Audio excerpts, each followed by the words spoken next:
बुद्ध के अपने शिष्यों के लिए आखिरी शब्द थे अप्पा दीपो भव। अपने प्रकाश स्वयं बनो। जब बुद्ध इस दुनिया से जा रहे थे तो स्वाभाविक रूप से हजारों शिष्य उनके चारों तरफ इकट्ठा हो गए। वे रोने चिल्लाने लगे। गुरु उन्हें छोड़कर जा रहा था। उनका दुखी होना तो स्वाभाविक था, और गुरु भी उनके साथ 42 सालों तक रहा था।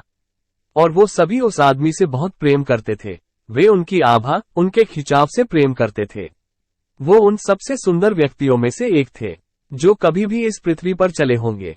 वो न केवल आध्यात्मिक रूप से सुंदर थे, बल्कि शारीरिक रूप से भी वो सबसे सुंदर पुरुषों में से एक थे। बुद्ध का बैठना, चलना, सोना, उनकी बातें, उनकी मुस्कान सब अपने आप में बहुत ही अद्भुत और आकर्षक था। बुद्ध को देखना ऐसा था मानो किसी ताजे खिले कमल के फूल को देखना। पूर्ण रूप से निश्चल, शांत और स्थिरता की मूर्ति।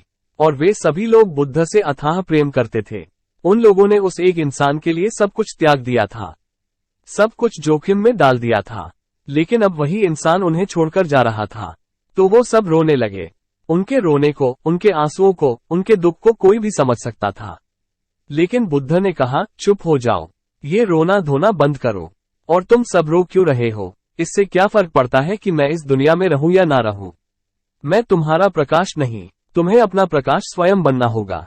और मैं कह देता हूं कि जिस घटना को आज तुम सब एक श्राप समझकर रो रहे हो, वही तुम सबके लिए एक वरदान सिद्ध होगी। क्योंकि जब मैं चला जाऊंगा तो तुम खुद को खोजने का प्रयास करोगे। जब तक मैं यहाँ था तो तुम्हारी खुद से ज्यादा मुझ पर दिलचस्पी थी।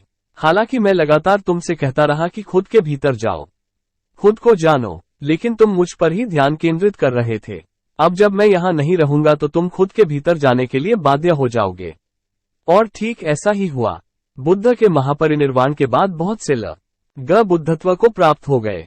जब उनसे पूछा गया कि बुद्ध की मृत्यु के बाद इतने सारे लोग बुद्ध क्यों हो गए, तो उन्होंने कहा, अब हम समझ पा रहे हैं कि बुद्ध ने ऐसा क्यों कहा था, कि जिस मृत्यु को तुम अभी श्राप समझ रहे हो, वो तुम सबके लिए वरदान सिद्ध होगी। क्योंकि एक बार आपने बुद्ध को देखा और वह चले गए, तो फिर बाहर देखने लायक कुछ भी नहीं है।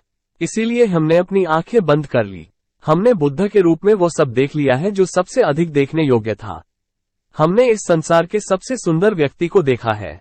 और अब क्या देखा जा सकता था? बुद्ध के जाने के बाद ना तो कुछ सुनने लायक बचा था और ना ही कुछ देखने लायक।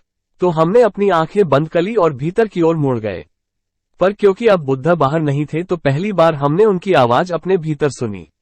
जब तक वो हमारी आंखों के सामने थे तब तक हम अपने भीतर की यात्रा को कल पर डालते रहते थे, क्योंकि हम उनके व्यक्तित्व, उनके करिश्मे में ही मुग्ध रहते थे। लेकिन जब वो चले गए तो हमें मजबूरी में अपने भीतर उतरना पड़ गया। शायद बुद्ध का इस दुनिया से जाना ही उनका आखिरी और सबसे बड़ा उपदेश था।